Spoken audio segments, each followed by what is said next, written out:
Hello every one. ഇന്ന് നമ്മൾ രണ്ടാമത്തെ വീഡിയോയിൽ പഠിക്കാൻ പോകുന്നത് ഫ്രീക്വൻസി, ലെങ്ത് ഓഫ് പെൻഡുലം, ഈ രണ്ടെണ്ണത്തിൻ്റെ റിലേഷൻ, എങ്ങനെ ലെങ്ത് ഓഫ് ദ പെൻഡുലം കൂടുമ്പം എന്ത് വ്യത്യാസം വരും ഇവരിലൊക്കെ, ഇതാണ് നമ്മളിവിടെ നോക്കാൻ പോകുന്നത്. അപ്പോൾ അതിന് മുന്നേ നമ്മൾ കഴിഞ്ഞ ക്ലാസ്സിൽ പഠിച്ച കുറച്ച് കാര്യങ്ങളിൽ നിന്ന് റിവൈസ് ചെയ്ത് നോക്കാം. നമ്മൾ കഴിഞ്ഞ ക്ലാസ്സിൽ മെയിനായിട്ട് പഠിച്ചത് എന്താണ് ഓസിലേഷൻ, എന്താണ് പീരിയഡ്, എന്താണ് ഫ്രീക്വൻസി എന്നാണ് അല്ലേ. എന്താണ് ഓസിലേഷൻ എന്ന് പറഞ്ഞു കഴിഞ്ഞാൽ the to and fro movement അല്ലെങ്കിൽ to and fro motion of an object from its equilibrium position is called oscillation. ഒരു ഇക്വിലിബ്രിയം പൊസിഷൻ്റെ അടുത്തുനിന്ന് ഒരു ഒബ്ജക്റ്റിൻ്റെ അങ്ങോട്ടും ഇങ്ങോട്ടുമുള്ള മൂവ്മെൻറ്റിനെ വിളിക്കുന്ന പേരാണ് ഓസിലേഷൻ അല്ലേ. പിന്നെ നമ്മൾ പഠിച്ചു എന്താണ് പീരീഡ് എന്ന് പറഞ്ഞു കഴിഞ്ഞാൽ. എന്താ പീരീഡ് എന്ന് പറഞ്ഞു കഴിഞ്ഞാൽ what is a period? Period എന്ന് പറഞ്ഞു കഴിഞ്ഞാൽ ഒരു ഓസിലേഷൻ എടുക്കുന്ന സമയം അല്ലേ. The time taken for one oscillation is called a period. അതാണ് ഒരു പീരീഡ് എന്ന് പറഞ്ഞാൽ. പിന്നെ നമ്മൾ കണ്ടു എന്താണ് ഫ്രീക്വൻസി. ഫ്രീക്വൻസി എന്ന് പറഞ്ഞു കഴിഞ്ഞാൽ ഒരു സെക്കൻഡ് ഒരു ഒബ്ജക്റ്റ് എത്ര തവണ ഓസിലേറ്റ് ചെയ്യുന്നു, അതിനാണ് നമ്മൾ ആ ഒബ്ജക്റ്റിൻ്റെ ഫ്രീക്വൻസി എന്ന് പറഞ്ഞാൽ. എന്താ frequency? Frequency is the number of oscillations in 1 second. ഒരു സെക്കൻഡിൽ ഉണ്ടാകുന്ന ഓസിലേഷൻ എണ്ണത്തിനാണ് നമ്മൾ എന്ത് പറയുന്നത്, ആ ഒബ്ജക്റ്റിൻ്റെ ഫ്രീക്വൻസി എന്ന് പറയുന്നത്. അത് ഓരോ ഒബ്ജക്റ്റിന് ഓരോ ഫ്രീക്വൻസി ആയിരിക്കും ഉണ്ടാവുക. അപ്പോൾ ഈ ടേബിൾ നമ്മൾ ചെയ്യാൻ പോകുന്നത് ലെങ്ത് ഓഫ് ദ പെൻഡുലത്തിൽ വ്യത്യാസം വരുമ്പം ഫ്രീക്വൻസിയിൽ എന്തൊക്കെ മാറ്റങ്ങൾ വരുന്നുണ്ട്, അതാണ് നമ്മളിവിടെ കാൽക്കുലേറ്റ് ചെയ്യാൻ പോകുന്നത്. അപ്പോൾ അത് ചെയ്യുന്നതിന് മുന്നേ നമുക്കിവിടെ ഒരു കോളം ഫില്ല് ചെയ്യണം. ഇത് സാധാരണ നമ്മൾ ലാബിൽ ഒബ്സർവ് ചെയ്തിട്ടാണ് ഇവിടെ നമ്മളിതിന് എൻട്രി കൊടുക്കുക. പക്ഷേ നമ്മളിപ്പോൾ തൽക്കാലം ഇവിടെ എന്താ ചെയ്യാൻ പോകുന്നത്, time taken four 10 oscillations, seconds ആണ് നമ്മളെ യൂണിറ്റ്. അത് നമ്മളിവിടെ ഫസ്റ്റ് കേസിൽ എന്താ എഴുതാൻ പോകുന്നത്, 10 സെക്കൻഡാണ് ഇവിടെ അസ്യൂം ചെയ്ത് വെക്കാം. പിന്നെ length of the pendulum 60 centimetre ആകുമ്പം നമ്മളിവിടെ അസ്യൂം ചെയ്യുന്നു 15 സെക്കൻഡ്സ് ആണ് അതിനെടുത്ത സമയം അല്ലേ. 10 ഓസിലേഷൻ എടുക്കുന്ന സമയം 15 സെക്കൻഡാണ് വിചാരിക്കാം. 100 സെൻറ്റിമീറ്റർ ആണ് പെൻഡുലത്തിൻ്റെ ലെങ്ത്ത് വരുമ്പം 10 ഓസിലേഷൻ നടക്കാൻ അതിനെടുക്കുന്ന സമയം 20 സെക്കൻഡാണ് നമ്മളിവിടെ ഒബ്സർവ് ചെയ്ത് വെക്കാം. ഇത് നമ്മൾ ഫില്ല് ചെയ്ത് കഴിഞ്ഞാൽ ബാക്കിയുള്ള കോളംസ് എന്ത് ചെയ്യാം, നമുക്ക് ഓട്ടോമാറ്റിക്കായിട്ട് ഫില്ല് ചെയ്യാൻ പറ്റും. ഓക്കെ, അപ്പോൾ ആദ്യം നമ്മൾ കാൽക്കുലേറ്റ് ചെയ്യാൻ പോകുന്ന കേസ് 1ൽ when L is equal to 25 centimetre ആകുമ്പം എന്തായിരിക്കും ടി വരിക, എന്തായിരിക്കും എഫ് വരിക എന്നുള്ളത്. അപ്പോൾ ടീൻ്റെ ഫോർമുല നമുക്കറിയാം. ടോട്ടൽ ടൈം എവിടെയാണ്, ഇവിടെ നമ്മൾ കൊടുത്തിട്ടുണ്ട് അല്ലേ, 10 seconds. Total time divided by number of oscillations. Number of oscillations ഇവിടെ എത്രയാണ്, 10 ഓസിലേഷൻസ് ആണ് നമ്മൾ എടുത്തിട്ടുള്ളത്. അപ്പോൾ 10 ഡിവൈഡഡ് ബൈ 10 ചെയ്താൽ നമുക്ക് കിട്ടുന്ന എന്താണ്, ഒരു ഓസിലേഷൻ കംപ്ലീറ്റ് ചെയ്യാൻ എടുക്കുന്ന സമയമാണ്. അതെത്ര വരുന്നത്, 1 സെക്കൻഡാണ്. കാരണം പീരീഡ് എന്ന് പറഞ്ഞാൽ എന്താ, സമയമാണ് അല്ലേ. ഒരു കംപ്ലീറ്റ് ഓസിലേഷൻ എടുക്കുന്ന സമയമാണ് പീരീഡ്. ഇതിൻ്റെ യൂണിറ്റ് എന്താണ്, സെക്കൻഡ്സ് ആണ്. അത് നമ്മളിവിടെ മാർക്ക് ചെയ്ത് വെച്ചു. ഇനി നമുക്കതിൻ്റെ ഫ്രീക്വൻസി എത്രയാണ് കണ്ടുപിടിക്കണം. ഫ്രീക്വൻസി എന്താ, ഒരു സെക്കൻഡിൽ എത്ര തവണ ഓസിലേറ്റ് ചെയ്യണം, ഒരു സെക്കൻഡാണ് നമ്മളിവിടെ എടുക്കുന്നത് അല്ലേ. ഒരു സെക്കൻഡിൽ എത്ര തവണ ഓസിലേറ്റ് ചെയ്യുമെന്നാണ് നമ്മൾ കണക്കാക്കേണ്ടത്. അപ്പോൾ നമ്പർ ഓഫ് ഓസിലേഷൻസ് 1 ആണ് നമ്മളിവിടെ എടുക്കേണ്ടത്, ഡിവൈഡഡ് ബൈ അതിൽ നിന്ന് എടുക്കുന്ന സമയം എത്ര തന്നെയാണ്, 1 divided by 1 is equal to again 1 തന്നെയാണ് ആൻസർ വരുന്നത്. യൂണിറ്റ് എന്താ, ഫ്രീക്വൻസിൻ്റെ ഹേർട്സ് എന്ന് പറയുന്ന യൂണിറ്റാണ്. Okay, hertz. അപ്പോൾ നമ്മളിവിടെ എടുത്തെന്താ, നമ്പർ ഓഫ് ഓസിലേഷൻ നമ്മൾ എത്ര കൺസിഡർ ചെയ്യുന്നത്, ഒരു ഓസിലേഷൻ്റെ കാര്യമാണ് നമ്മളിവിടെ എടുക്കുന്നത് അല്ലേ. അതിനെടുക്കുന്ന സമയം 1 സെക്കൻഡാണ് നമ്മളിവിടെ എടുത്തിട്ടുണ്ട്. ഒരു ഓസിലേഷന് 1 സെക്കൻഡ്. അപ്പം ഫ്രീക്വൻസി എത്രയാണ്, 1 divided by 1 is equal to 1 hertz. Okay, പിന്നെ നമ്മൾ അടുത്ത് നോക്കാൻ പോകുന്നത് സെക്കൻഡ് കേസിൽ when L is equal to 60 centimetre, length of the pendulum 60 centimetre ആകുമ്പം പീരീഡ് എത്രയായിരിക്കും, അതേപോലെ ഫ്രീക്വൻസി എത്രയും കാണാം. അപ്പോൾ ഇവിടെ ടോട്ടൽ ടൈം എത്ര തന്നെയാണ് നമ്മളിവിടെ എടുത്തിട്ടുള്ള ടേബിളിൽ 15 സെക്കൻഡാണ് നമ്മളിവിടെ എടുത്തിട്ടുള്ളത്. അപ്പോൾ 15 divided by number of oscillations എത്രയാണ് നമ്മളിവിടെ കൺസിഡർ ചെയ്യുന്നത്, 10 ഓസിലേഷൻസ് ആണ്. അപ്പോൾ 15 ഡിവൈഡഡ് ബൈ 10 എത്ര വരുന്നത്, 1.5 എന്നാണ് വരുന്നത്. അപ്പം ഒരു കംപ്ലീറ്റ് ഓസിലേഷൻ എടുക്കുന്ന സമയം എത്രയാണ്, 1.5 സെക്കൻഡാണ്. ഓക്കെ, 1.5 സെക്കൻഡാണ് എടുക്കുന്നത്. ഓക്കെ, ഇനി അതിൻ്റെ ഫ്രീക്വൻസി നമ്മൾ കാൽക്കുലേറ്റ് ചെയ്യാൻ വേണ്ടിയിട്ട് നമ്മൾ ചെയ്യുന്നത് എന്താ വെച്ചാൽ, നമ്മൾ എത്ര ഓസിലേഷനാണ് കണക്കാക്കുന്നത്, ഒരു ഓസിലേഷൻ്റെ കാര്യമാണ് നമ്മളിവിടെ കണക്കാക്കുന്നത്. അതുകൊണ്ടാണ് 1 എന്ന് ഇവിടെ നമ്പർ ഓഫ് ഓസിലേഷൻ 1 എടുത്ത്. അപ്പോൾ ഒരു ഓസിലേഷൻ എടുക്കുന്ന സമയം എത്രയാണ്, 1 ഡിവൈഡഡ് ബൈ 1.5 ആണ്. ഇത് ചെയ്താൽ നമുക്ക് ഏകദേശം റൗണ്ട് ഓഫ് ചെയ്തിട്ട് കിട്ടുന്ന വാല്യൂ 0.6 0.67 ഹേർട്സ് ആണ്. 0.66 അങ്ങനെ പോകുന്നത്. റൗണ്ട് ഓഫ് ചെയ്ത് നമ്മളിവിടെ അതിൻ്റെ വാല്യൂ എത്ര എടുക്കുന്നത്? 0.67 എടുക്കാം. ഓക്കെ, നമ്മൾ എന്താ ചെയ്യേണ്ടത്? ഒരു ഓസിലേഷൻ്റെ കാര്യമാണ് നമ്മളിവിടെ കൺസിഡർ ചെയ്യുന്നത്. അതുകൊണ്ടാണ് നമ്പർ ഓഫ് ഓസിലേഷൻസ് എത്ര എടുത്തിട്ട് ഇവിടെ 1 എന്ന് എടുത്തത് കേട്ടോ. അതാണ് അതിൻ്റെ കാരണം. ഓക്കെ, ഇനി മൂന്നാമത്തെ case. When length is equal to 100 centimetre. 100 സെൻറ്റിമീറ്ററാണ് പെൻഡുലത്തിൻ്റെ ലെങ്ത് വരുന്നതെങ്കിൽ ടൈം പീരീഡ് എത്രയായിരിക്കും? അവിടെ അടുത്ത് നമ്മൾ കൺസിഡർ ചെയ്ത സമയം എത്രയാണ്? 20 സെക്കൻഡാണ്. അപ്പോൾ ടോട്ടൽ ടൈം നമ്മൾ കൺസിഡർ ചെയ്തത് 20 സെക്കൻഡാണ്. എത്ര ഓസിലേഷൻസാണ് നമ്മൾ എടുക്കുന്നത്? 10 ഓസിലേഷനാണ്. അപ്പം ഈ 2 0 കട്ട് ചെയ്ത് പോയി കഴിഞ്ഞാൽ 2/1 2 സെക്കൻഡ്സ് ആണ് വരുന്നത്. അപ്പോൾ ഇവിടെ എടുക്കുന്ന സമയം 2 സെക്കൻഡാണ്. അപ്പോൾ നമ്മൾ ഫ്രീക്വൻസി എന്താ കൺസിഡർ ചെയ്യുന്നത്? ഫ്രീക്വൻസി ഒരു ഓസിലേഷനുള്ള ഫ്രീക്വൻസി 1 ഡിവൈഡഡ് ബൈ അതിനെടുക്കുന്ന സമയം എത്രയാണ്? 1/2 ആണ് വരുന്നത്. 2 സെക്കൻഡാണ് എടുക്കുന്നത്. 1/2 എന്ന് പറഞ്ഞാൽ ഡെസിമൽ എത്രയാണ്? 0.5 അല്ലേ? 0.5 ഹേർട്സ് ആണ് മൂന്നാമത്തെ കേസിൻ്റെ ഫ്രീക്വൻസി വരുന്നത്. അപ്പോൾ നമ്മളിത് ചെയ്യാൻ കാരണം എന്താണെന്ന് നോക്കാം. ഈ ടേബിൾ ആദ്യം നമുക്ക് ഫില്ല് ചെയ്യാം. ഫസ്റ്റ് കേസിൽ ടോട്ടൽ ടൈം അതായത് പീരീഡ് എത്രയാണ്? 1 സെക്കൻഡാണ്. അപ്പോൾ നമുക്കിവിടെ ഫ്രീക്വൻസി എത്ര കിട്ടി? 1 ഹേർട്സ് ആണ് ഫ്രീക്വൻസി കിട്ടിയത്. രണ്ടാമത്തെ കേസിൽ നമുക്ക് ടൈം എത്ര കിട്ടിയത്? 1.5 സെക്കൻഡാണ് കിട്ടിയത് അല്ലേ? 1.5 സെക്കൻഡ്. അപ്പോൾ നമുക്ക് കിട്ടിയ ഫ്രീക്വൻസി എത്രയാണ്? 0.67 ഹേർട്സാണ് നമുക്ക് കിട്ടിയത്. മൂന്നാമത്തെ കേസിൽ ടൈം പീരീഡ് 2 സെക്കൻഡ് ആയിരുന്നു.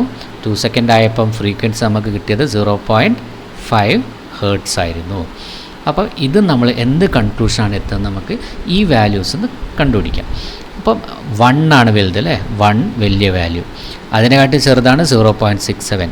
0.67 വാട്ടിങ് ചെറിയ വാല്യൂ ആണ് 0.5.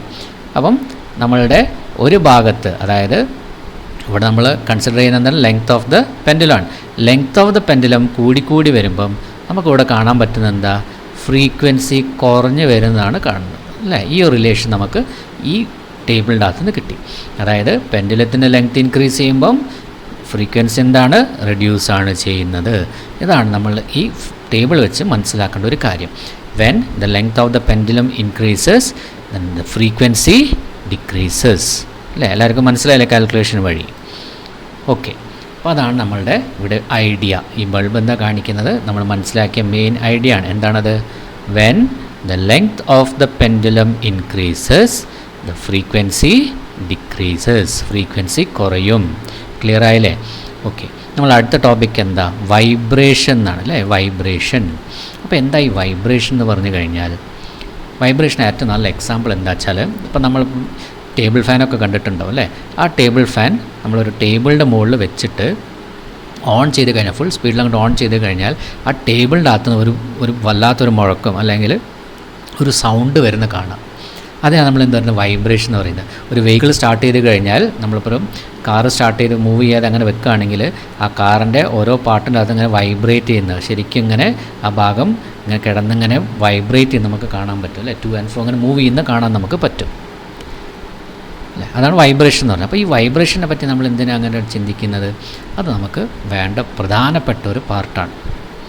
അപ്പോൾ ഇവിടെ ഈ ചിത്രത്തിൽ കാണിച്ചിട്ടുള്ളത് ഇതിനാണ് നമ്മൾ എന്താ പറയുക? ട്യൂണിംഗ് ഫോക്ക് എന്ന് പറയും.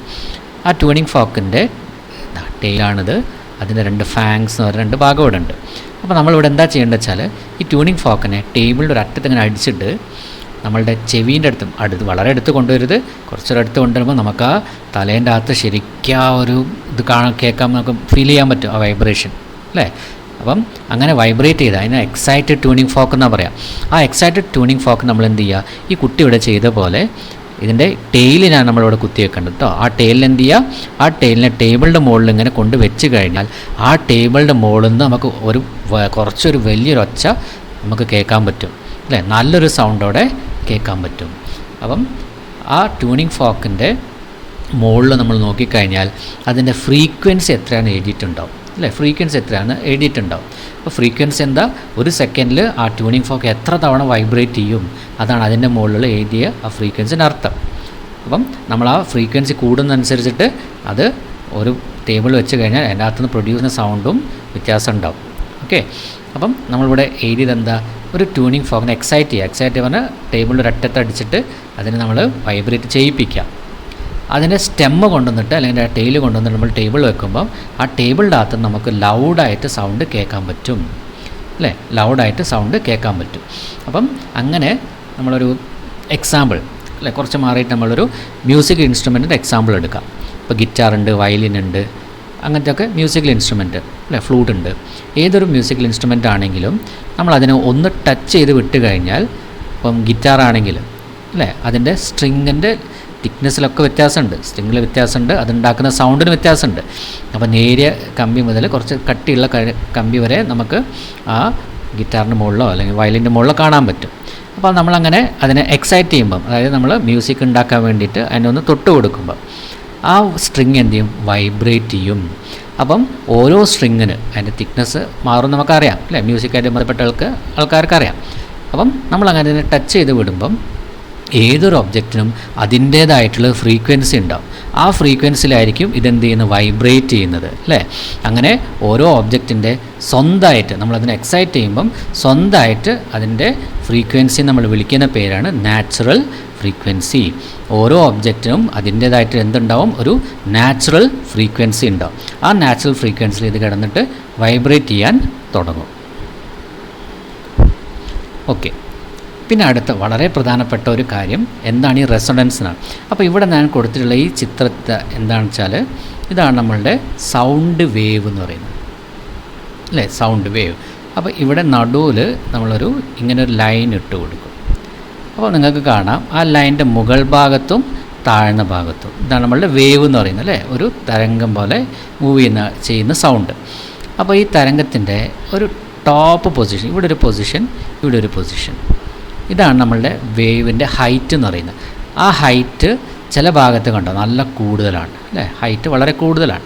അപ്പോൾ ഈ മീൻ പൊസിഷനിൽ ഹൈറ്റ് കൂടിയ ഈ പോയിൻ്റ്, അല്ലേ, ആ കൂടിയ പോയിൻ്റ് നമ്മൾ വിളിക്കുന്ന പേരാണ് amplitude. Height of the wave ആണ് എന്ത്?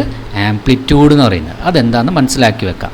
വേവിൻ്റെ ആ ഏറ്റവും മൂർച്ച കൂടിയ ഭാഗം അതെവിടെയും കാണാം, മുകളിലും താഴെയും കാണാം, അല്ലേ? താഴെ ഇവിടെയുണ്ട്, മുകൾ ഭാഗത്ത് ഇവിടെയുണ്ട്. ആ പാർട്ട് നമ്മൾ എന്താണ്? ഹൈറ്റ് ഓഫ് ദ വേവിനെ ആംപ്ലിറ്റ്യൂഡ് എന്ന് പറയും. ഓക്കെ, അതെന്തിനാ പറയാം. അപ്പോൾ അതിൻ്റെ മുന്നേ നമുക്ക് എന്താണ് റെസൊണൻസ് എന്നുള്ളത് മനസ്സിലാക്കാം. റെസൊണൻസ് എന്താണെന്നുള്ളത് ഇപ്പോൾ നേരത്തെ നമ്മൾ പറഞ്ഞു, ഒരു എക്സൈറ്റഡ് ട്യൂണിംഗ് ഫോക്കിൻ്റെ അടുത്ത് ടേബിളിന് മുകളിൽ വെച്ച് കഴിഞ്ഞാൽ ആ ടേബിളും വൈബ്രേറ്റ് ചെയ്യാൻ തുടങ്ങും. അതിനകത്ത് നമുക്ക് കുറച്ച് ലൗഡർ സൗണ്ടും കേൾക്കാൻ തുടങ്ങും എന്ന് പറയുന്നത്. അപ്പോൾ എന്തുകൊണ്ടാണ് അങ്ങനെ ആ ടേബിളും കൂടി വൈബ്രേറ്റ് ചെയ്യാൻ തുടങ്ങുന്നത്? അതിനൊരു കാരണമുണ്ട്, അല്ലേ? അതിനൊരു കാരണമുണ്ട്. നമ്മളുടെ എല്ലാ ഒബ്ജക്റ്റും ഫോം ചെയ്ത് മാറ്റർ കൊണ്ടാണ്, അല്ലേ? പാർട്ടിക്കിൾസ് കൊണ്ടാണ് ഫോം ചെയ്തിട്ടുള്ളത്. നമ്മൾ എക്സൈറ്റ് ചെയ്ത് ആ ട്യൂണിംഗ് ഫോക്ക് വെക്കുമ്പം ആ ടേബിളിൻ്റെ അകത്തുള്ള പാർട്ടിക്കിൾസ് എന്ത് ചെയ്യാൻ തുടങ്ങും? വൈബ്രേറ്റ് ചെയ്യാൻ തുടങ്ങും. വൈബ്രേറ്റ് ചെയ്യാൻ തുടങ്ങും. ഞാൻ പറഞ്ഞ് എല്ലാ ഒബ്ജക്റ്റും എന്തുണ്ട്? അതിൻ്റെ ഒരു സ്വന്തം നാച്ചുറൽ ഫ്രീക്വൻസി ഉണ്ടാവും. അപ്പോൾ ആ നാച്ചുറൽ ഫ്രീക്വൻസി നമ്മളുടെ എടുത്ത് എക്സൈറ്റ് ചെയ്ത് വെച്ച് ആ ട്യൂണിംഗ് ഫോക്കിൻ്റെ ഫ്രീക്വൻസി ഒരേതാവുമ്പം ഇവർ രണ്ടുപേരും ഒരുമിച്ച് അങ്ങോട്ട് വൈബ്രേറ്റ് ചെയ്യാൻ തുടങ്ങും. അതുകൊണ്ടാണ് അവിടെ നമുക്ക് സൗണ്ട് കുറച്ചും കൂടി ലൗഡറായിട്ട് കേൾക്കുന്നത്. അപ്പം ആ ടേബിളിൻ്റെ വൈബ്രേറ്റിൻ്റെ ഫ്രീക്വൻസി, നാച്ചുറൽ ഫ്രീക്വൻസിയും ആ നമ്മളെടുത്ത ട്യൂണിംഗ് ഫോക്കിൻ്റെ ഫ്രീക്വൻസിയും ഈക്വൽ ആവുമ്പം അവർ ഒരുമിച്ച് അങ്ങോട്ട് ലൗഡർ സൗണ്ട് ഉണ്ടാക്കാൻ തുടങ്ങും. അങ്ങനെ ഉള്ള ഒരു പ്രോപ്പർട്ടിക്കാണ് നമ്മൾ പറയുന്നത് റെസൊണൻസ്, അല്ലേ? റെസൊണൻസ്. അവിടെ ഈ ടേബിൾ നോർമൽ കേസിൽ എന്ത് ചെയ്യുന്നില്ല? വൈബ്രേറ്റ് ഒന്നും ചെയ്യുന്നില്ല, അത് സാൻഡായിട്ട് അവിടെ ഇരിക്കുകയാണ്. പക്ഷെ നമ്മൾ ആ ട്യൂണിംഗ് ഫോക്കിൻ്റെ അടുത്ത് അങ്ങോട്ട് വെച്ചപ്പം അത് ഫോഴ്സ്ഫുള്ളി എന്തായി? വൈബ്രേറ്റ് ചെയ്യാൻ തുടങ്ങി. അപ്പോൾ അവിടെ ഇതിനെ വൈബ്രേറ്റ് ചെയ്യാൻ പ്രേരിപ്പിക്കുന്നത് ആരാണ്? ട്യൂണിംഗ് ഫോക്കാണ്. അത് നമ്മൾ ഫോഴ്സിങ് ഒബ്ജക്റ്റ് എന്ന് പറയും. ആ ടേബിൾ എന്താണ്? ഫോഴ്സ്ഡ് ഒബ്ജക്റ്റാണ്, അല്ലേ? നിർബന്ധിച്ച് ഫോഴ്സ് ചെയ്തിട്ട് വൈബ്രേറ്റ് ചെയ്യിപ്പിച്ച സാധനം. അപ്പം ഒരു ഫോഴ്സിങ് ഒബ്ജക്റ്റിൻ്റെ ഫ്രീക്വൻസിയും അതേപോലെ തന്നെ ഫോഴ്സ്ഡ് ഒബ്ജക്റ്റിൻ്റെ ഫ്രീക്വൻസിയും തുല്യമാവുമ്പം, ഈക്വൽ ആവുമ്പം നമ്മൾ പറയും ഇവർ രണ്ടുപേരും റെസൊണൻസിലാണ്. അങ്ങനെ ഒബ്ജക്ട്സ് റെസൊണൻസിൽ പോകുമ്പം അവർ വളരെ കൂടുതൽ ആംപ്ലിറ്റ്യൂഡ് കൂടി വൈബ്രേറ്റ് ചെയ്യും. ആംപ്ലിറ്റ്യൂഡ് എന്താ? അവിടെ സൗണ്ട് കൂടുതലായിരിക്കും. ഞാൻ പറഞ്ഞില്ല, ഹൈറ്റ് ഓഫ് ദ വേവ്, ആ ഹൈറ്റ് കൂടിയ ഭാഗത്താണ് ഒച്ച കൂടുതലുണ്ടാവുന്നത്. അപ്പം ഒരു ഫോഴ്സിങ് ഒബ്ജക്റ്റിൻ്റെ നാച്ചുറൽ ഫ്രീക്വൻസിയും ഒരു ഫോഴ്സ്ഡ് ഒബ്ജക്റ്റിൻ്റെ നാച്ചുറൽ ഫ്രീക്വൻസിയും ഈക്വൽ ആവുമ്പം അവരെന്തിലാണ്? റെസൊണൻസിലാണ്. റെസൊണൻസിലായിക്കഴിഞ്ഞാൽ ഇവർ രണ്ടുപേരും മാക്സിമം ആംപ്ലിറ്റ്യൂഡോട് കൂടി കുറച്ചും കൂടി ഒച്ചത്തിൽ വൈബ്രേറ്റ് ചെയ്യാൻ തുടങ്ങും. ക്ലിയറായോ? വളരെ ഇമ്പോർട്ടൻ്റ് ആണ് ഈ ടോപ്പിക് കേട്ടോ. നിങ്ങൾ +1 +2 പോകുമ്പം സയൻസിലൊക്കെ പഠിക്കും. ഇനി നമുക്കൊന്നുകൂടി ക്ലിയർ ആക്കാൻ വേണ്ടി നിങ്ങളുടെ ബുക്കിൽ കൊടുത്തൊരു എക്സാമ്പിൾ ഉണ്ട്. അവിടെ എന്താ ചെയ്യുന്നത് വെച്ചാൽ ഒരു PVC പൈപ്പ് 50 സെൻറ്റിമീറ്റർ നീളമുള്ളൊരു PVC പൈപ്പിനെ 4 സെൻറ്റിമീറ്റർ അതിന് ഡയമീറ്ററുള്ള അല്ല അതിൻ്റെ മെഷർമെൻറ്റ്സ് അതാണ്. നമ്മളൊരു വെള്ളത്തിൽ അങ്ങോട്ട് ഡിപ്പ് ചെയ്ത് വെക്കുകയാണ് അല്ലേ. ഈ PVC പൈപ്പിനെ വെള്ളത്തിൽ ഡിപ്പ് ചെയ്ത് വെക്കുകയാണ്. ഇത് നമ്മൾ എന്താ ചെയ്യുന്നത് 512 ഹേർട്സ് ഉള്ള ഒരു ട്യൂണിംഗ് ഫോക്ക് എടുത്ത് എക്സൈറ്റ് ചെയ്തിട്ട് ആ ട്യൂണിംഗ് ഫോക്കിനെ നമ്മളൊരു ഇതിനെ തട്ടിക്കരുത്. എന്തിനെ PVC പൈപ്പായത് തട്ടിക്കരുത്. നമ്മളതിൻ്റെ ഹൈറ്റ് ഒന്ന് കൂട്ടിയും കുറച്ചൊക്കെ നോക്കാം അല്ലേ. ഒന്ന് PVC അടുത്തേക്ക് കൊണ്ടുവരാം, മെല്ലെ മെല്ലെ മുകളിലേക്ക് കൊണ്ടുപോവുക, അടുത്തേക്ക് കൊണ്ടുപോവുക. അങ്ങനെ നമ്മൾ ഒബ്സർവ് ചെയ്യുമ്പം ഒരു പ്രത്യേക പൊസിഷനിലെത്തുമ്പം നമുക്ക് എന്താ കേൾക്കാൻ സാധിക്കുന്നത്, നമുക്കൊരു പ്രത്യേക പൊസിഷനിൽ എത്തിക്കഴിഞ്ഞാൽ നമുക്ക് ആ സൗണ്ട് പെട്ടെന്ന് അങ്ങോട്ട് കൂടുന്ന പോലെ കേൾക്കാം. ആ മുഴക്കം നമുക്ക് ശരിക്കും ഫീൽ ചെയ്യും അല്ലേ. സൗണ്ട് പെട്ടെന്ന് കൂടിയ പോലെ നമുക്ക് തോന്നും. അതിൻ്റെ കാരണം എന്താ, നമ്മളുടെ ആ PVC പൈപ്പ് കൂടെ പാസ് ചെയ്യുന്ന അതിൻ്റെ ഒരു നാച്ചുറൽ ഫ്രീക്വൻസി വെള്ളത്തിലേക്ക് എത്തുമ്പം നമ്മളുടെ ട്യൂണിംഗ് ഫോക്കിൻ്റെ ഫ്രീക്വൻസി ആയിട്ട് ഈക്വൽ ആകുമ്പം ഇവർ രണ്ടുപേരും എന്തിലെത്തും, റെസൊണൻസിലെത്തും. അങ്ങനെ റെസൊണൻസിൽ എത്തുന്നത് കൊണ്ടാണ് ആ ഒരു പ്രത്യേക പൊസിഷനിലെത്തുമ്പം സൗണ്ട് കൂടുതലായി വരുന്നത്. റെസൊണൻസ് ആണ് അതിന് കാരണം. റെസൊണൻസ് എന്താണെന്ന് ക്ലിയർ ആയല്ലോ. എന്താ റെസൊണൻസ് പറഞ്ഞാൽ, നമ്മളുടെ 2 ഒബ്ജക്റ്റ് ഉണ്ട്, ഒരാൾ ഫോഴ്സ് ചെയ്യിപ്പിക്കുന്നു, ഒരാൾ ഫോഴ്സ്ഡായിട്ട് അത് ചെയ്യുന്നു. ഇവർ രണ്ടുപേരുടെ നാച്ചുറൽ ഫ്രീക്വൻസി ഈക്വൽ ആകുമ്പം അവിടുന്ന് കൂടുതൽ സൗണ്ട് പ്രൊഡ്യൂസ് ചെയ്യും, നമുക്ക് കേൾക്കാൻ പറ്റും. അതിനാണ് നമ്മൾ എന്താ പറയുന്നത്, റെസൊണൻസ് സിറ്റുവേഷനിൽ റെസൊണൻസ് എന്ന് പറയുന്നത് കേട്ടോ. രണ്ടുപേരുടെ നാച്ചുറൽ ഫ്രീക്വൻസി ഒരേപോലെ ആവുക, സൗണ്ട് കൂടുതൽ പ്രൊഡ്യൂസ് ചെയ്യുക. ഈ ഒരു പ്രത്യേകതയൊക്കെയാണ് നമ്മൾ എന്താ പറയുന്നത്, റെസൊണൻസ് എന്ന് പറയുന്നത്. ഓക്കെ, അപ്പം റെസൊണൻസ് എന്താ, ഫോഴ്സ്ഡ് വൈബ്രേഷൻ എന്താണെന്ന് പറഞ്ഞത്. ഫോഴ്സ്ഡ് വൈബ്രേഷൻ നേരത്തെ ഞാൻ പറഞ്ഞ് നിർബന്ധിച്ചിട്ട് വൈബ്രേറ്റ് ചെയ്യിപ്പിക്കുക, ടേബിളിലെ ആര് ചെയ്ത പോലെ, ട്യൂണിംഗ് ഫോക്ക് ചെയ്ത പോലെ. ഓക്കെ, അപ്പോൾ ഇതിൻ്റെ ഉപയോഗം നമ്മളുടെ ജീവിതത്തിൽ വരുന്നുണ്ട്, ധാരാളം വരുന്നുണ്ട്.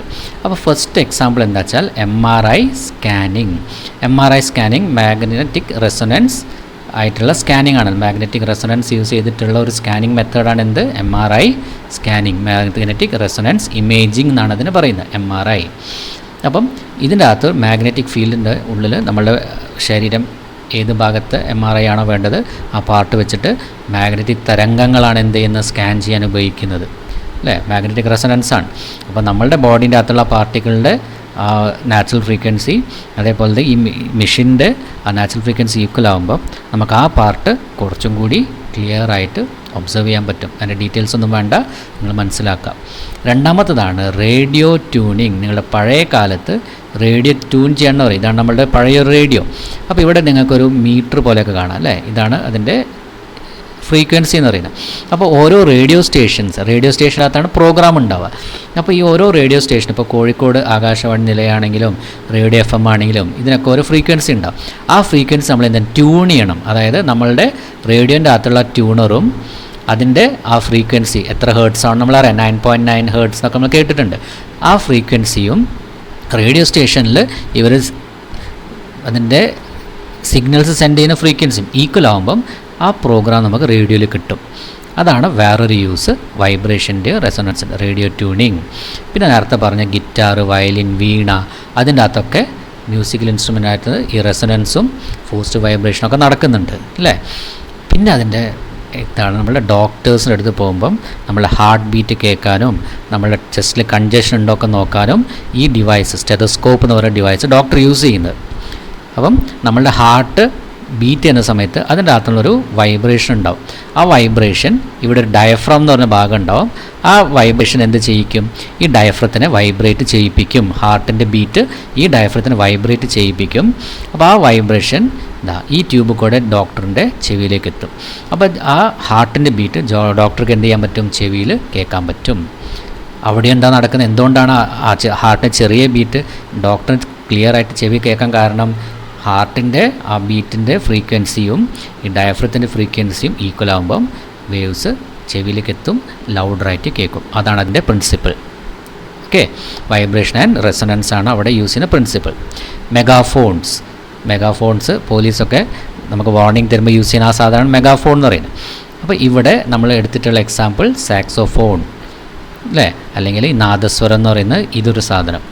ഇത് രണ്ടും നമ്മളിവിടെ ബ്ലോ ചെയ്യുമ്പം ഇതിൻ്റെ അകത്ത് എയർ കോൾ ഉണ്ടാവും അല്ലേ, എയർ കോൾ ഉണ്ടാവും, ഇതിന് ഹോൾസ് ഉണ്ടാവും.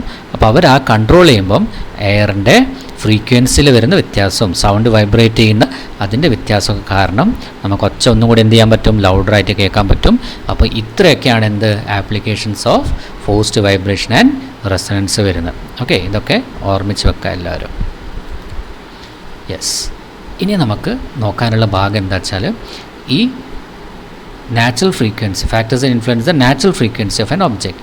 ഈ നാച്ചുറൽ ഫ്രീക്വൻസിനെ ബാധിക്കുന്ന ഘടകങ്ങൾ എന്തൊക്കെയാണ് ഫാക്ടേഴ്സ് എന്നാണ് നോക്കേണ്ടത്.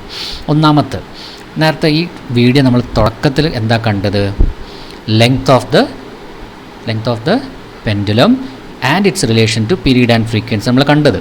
അപ്പോൾ നാച്ചുറൽ ഫ്രീക്വൻസിയും ഇതേപോലെ ലെങ്ത് മാറുന്നതനുസരിച്ചിട്ട് ഫ്രീക്വൻസിയിലും വ്യത്യാസം വരും, കൂടും കുറയും ഒക്കെ ചെയ്യും, depending on the length of the object. നമ്മൾ ഓൾറെഡി ആ ടേബിളിൽ കണ്ടു കഴിഞ്ഞതാണ് അല്ലേ, എങ്ങനെയാണ് ഫ്രീക്വൻസി മാറുന്നുള്ളത്. സൈസ് ഓഫ് ദ ഒബ്ജക്റ്റ് വരുമ്പം എന്ത് വ്യത്യാസമാണ് വരുന്നത്. അപ്പോൾ നേരത്തെ ഞാൻ പറഞ്ഞിരുന്നു, നമ്മളുടെ ഗിറ്റാറോ അല്ലെങ്കിൽ ഇതൊക്കെ ആകുമ്പം അല്ലേ, ഗിറ്റാറോ അതേപോലെ തന്നെ വേറെന്ത് സ്ട്രിങ് ഇൻസ്ട്രുമെൻ്റ് ആണെങ്കിലും ഈ ഓരോ ഇൻസ്ട്രുമെൻറ്റിൻ്റെ സ്ട്രിങ്ങിൻ്റെ തിക്നെസ്സിന് വ്യത്യാസം ഉണ്ടാവും. നിങ്ങളിവിടെ കണ്ടില്ലേ, ഈ സ്ട്രിങ് കുറച്ച് കട്ടിയുള്ളതാണ്, ഇവിടെ എത്തുമ്പം തിന്നായി അല്ലേ. ഓരോ സ്ട്രിങ്ങിന്, ഇതിപ്പോൾ ഒരു ഗിറ്റാറിൻ്റെ സ്ട്രിങ്ങാണ്, ഈ ഓരോ ഗിറ്റാറിൻ്റെ സ്ട്രിങ്ങും അല്ലെങ്കിൽ വേറെ ഏത് മ്യൂസിക്കൽ ഇൻസ്ട്രുമെൻറ്റിൻ്റെ സ്ട്രിങ്ങും അതിൻ്റെ സ്ട്രിങ്സിൻ്റെ സൈസിൽ വ്യത്യാസം ഉണ്ടാവും അല്ലെങ്കിൽ തിക്നെസ്സിൽ വ്യത്യാസം ഉണ്ടാവും. അപ്പം ഈ ഓരോ സ്ട്രിങ്ങും നമ്മൾ എക്സൈറ്റ് ചെയ്യുമ്പം അവർ പ്രൊഡ്യൂസ് ചെയ്യുന്ന സൗണ്ടിലും വ്യത്യാസം ഉണ്ടാവും. അതാണ് നാച്ചുറൽ ഫ്രീക്വൻസിനെ ഇൻഫ്ലുവൻസ് ചെയ്യുന്ന രണ്ടാമത്തെ പോയിൻറ്റ്. ഇലാസ്റ്റിസിറ്റി എന്ന് പറഞ്ഞാൽ എന്താണ് ശരിക്കും വരുന്നത്. ഇപ്പോൾ ഇവിടെ ഒരു മെറ്റൽ സ്കെയിലിനെ ഒരു കുട്ടി എന്ത് ചെയ്തിട്ടുണ്ട്, ടേബിളിൻ്റെ മുകളിൽ ഇങ്ങനെ പ്രസ് ചെയ്ത് വെച്ചിട്ട് ഇങ്ങനെ അടിച്ചിട്ടുണ്ട്. അപ്പോൾ ഇതുകൊണ്ട് കിടന്ന് ഇങ്ങനെ ഭയങ്കര വൈബ്രേറ്റ് ചെയ്യുന്ന ഒരു ചിത്രമാണ് ഇവിടെ തന്നിട്ടുള്ളത്. ഇനി നമ്മൾ ഈ റബ്ബർ ബാൻഡിനെ നീട്ടി വലിച്ചു കഴിഞ്ഞാൽ അല്ലേ, വിട്ട് കഴിഞ്ഞാൽ അപ്പം അത് പഴയ സിറ്റുവേഷനിലേക്ക് വരും. പക്ഷേ നമ്മളിവിടെ എക്സൈറ്റ് ചെയ്ത് ഇത് കണ്ടോ, ഇത് കൂടുതൽ വൈബ്രേറ്റ് ചെയ്യുന്നുണ്ട്. ഇത് പെട്ടെന്ന് തന്നെ ഈ സ്കെയിൽ ഇങ്ങനെ വൈബ്രേറ്റ് ചെയ്യുമ്പോൾ അതിൻ്റെ ഒറിജിനൽ പൊസിഷനിൽ വരുന്നുണ്ട്. അപ്പോൾ അതിന് മുന്നേ എന്താ എലാസ്റ്റിസിറ്റി എന്ന് പറയാം. എലാസ്റ്റിസിറ്റി എന്ന് പറഞ്ഞാൽ എന്താ, ഒരു ഒബ്ജക്റ്റിൻ്റെ അതിൻ്റെ ഒരു കഴിവാണ്, അതിൻ്റെ ഒറിജിനൽ പൊസിഷനിലേക്ക് തിരിച്ചു വരാനുള്ള കഴിവിനെയാണ് നമ്മളൊരു ഒബ്ജക്റ്റിൻ്റെ എലാസ്റ്റിസിറ്റി എന്ന് പറയുന്നത്. അല്ലാതെ തന്നെ വലിച്ചിട്ട് നീട്ടിയിട്ട് ആക്കുന്ന അതല്ല എലാസ്റ്റിസിറ്റി. എലാസ്റ്റിസിറ്റി എന്ന് പറഞ്ഞു കഴിഞ്ഞാൽ എക്സൈറ്റ് ചെയ്ത് കഴിഞ്ഞാൽ അത് എത്ര പെട്ടെന്നാണോ അല്ലെങ്കിൽ എത്ര ഫാസ്റ്റായിട്ടാണോ ഒറിജിനൽ പൊസിഷനിലേക്ക് തിരിച്ചു വരുന്നത്, അതാണ് ഒരു ഒബ്ജക്റ്റിൻ്റെ എലാസ്റ്റിസിറ്റി എന്ന് പറയുന്നത്. അപ്പം മെറ്റൽ സ്കെയിലിൻ്റെ എലാസ്റ്റിസിറ്റി ആരെക്കാട്ടിയും കൂടുതലാണ്, റബ്ബർ ബാൻഡിനെ കാട്ടിയും കൂടുതലാണ്. അതുകൊണ്ട് ആ എലാസ്റ്റിസിറ്റി ഏതിനാണോ കൂടുതൽ അത് നല്ലോണം വൈബ്രേറ്റ് ചെയ്യും. നമ്മളിപ്പം സ്പ്രിങ് ഇതേപോലെ റബ്ബർ ബാൻഡിനെ വലിച്ചിട്ട് നമ്മൾ ഉണ്ടാക്കുന്ന സൗണ്ടും അതേപോലെ നമ്മൾ സ്കെയിലിൻ്റെ ഇതിൻ്റെ സൗണ്ട് ഉണ്ടാക്കുന്ന വ്യത്യാസം ഉണ്ടാവും അല്ലേ. സ്കെയിൽ നമ്മളിങ്ങനെ ചെയ്ത് കഴിഞ്ഞാൽ സൗണ്ട് കൂടുതലായിരിക്കും, ആരെ കാട്ടിയും, റബ്ബർ ബാൻഡിനെ കാട്ടിയും. ലാസ്റ്റ് പോയിൻ്റ് എന്താ, നേച്ചർ ഓഫ് ദ മെറ്റീരിയൽ. നമ്മളിപ്പോൾ ഇവിടെ എടുത്തിട്ടുള്ള മെറ്റലിൻ്റെ സ്ട്രിങ് ആണ് ഇവിടെ എടുത്തിട്ടുള്ളത്, മെറ്റാലിക് സ്ട്രിങ് ആണ് ഇതൊക്കെ. ഇതിൻ്റെ പകരം നമ്മൾ വേറെ ഏതെങ്കിലും മെറ്റീരിയൽ, ഇവിടെ ഇപ്പോൾ റബ്ബർ ബാൻഡാണ് ഇട്ടിട്ട് നമ്മൾ ഗിറ്റാർ വായിക്കുന്ന വിചാരിക്കുക, സൗണ്ട് ഉണ്ടാവുമോ? ഏതിനായിരിക്കും സൗണ്ട് കൂടുതൽ? മെറ്റലിൻ്റെ സ്ട്രിങ്സിനായിരിക്കും സൗണ്ട് കൂടുതൽ. അപ്പം എല്ലാ മെറ്റീരിയലിൻ്റെയും ഫ്രീക്വൻസി ഒരേപോലെയല്ല, അവരുണ്ടാക്കുന്ന സൗണ്ടിൽ വ്യത്യാസം ഉണ്ടാവും. അപ്പം നേച്ചർ ഓഫ് ദ മെറ്റീരിയൽ അനുസരിച്ചിട്ട് അതിൻ്റെ സൗണ്ട് ഉണ്ടാവുന്നതിലും വ്യത്യാസം ഉണ്ടാവും. അപ്പം റബ്ബർ ബാൻഡിൻ്റെ വൈബ്രേഷൻ പോലെയല്ല ഒരു മെറ്റലിൻ്റെ സ്ട്രിങ്ങിൽ അല്ലേ. അതുകൊണ്ട് nature of the material is also A factor that influence the natural frequency അല്ലേ. ഇത്രയും കാര്യങ്ങളാണ് നമുക്ക് ഈ വീഡിയോയിൽ കാണാനുള്ളത്. എല്ലാവർക്കും മനസ്സിലായെന്ന് വിചാരിക്കുന്നു. ഇനി ബാക്കിയുള്ള ഭാഗം നമ്മൾ അടുത്ത വീഡിയോയിൽ കാണും. എൻ്റെ വീഡിയോ ഇഷ്ടമായിട്ടുണ്ടെങ്കിൽ തീർച്ചയായിട്ടും എല്ലാവരും ലൈക്ക് കൊടുക്കുക, സബ്സ്ക്രൈബ് ചെയ്യുക. ബാക്കിയുള്ള നമുക്ക് അടുത്ത വീഡിയോയിൽ കാണാം. Thank you.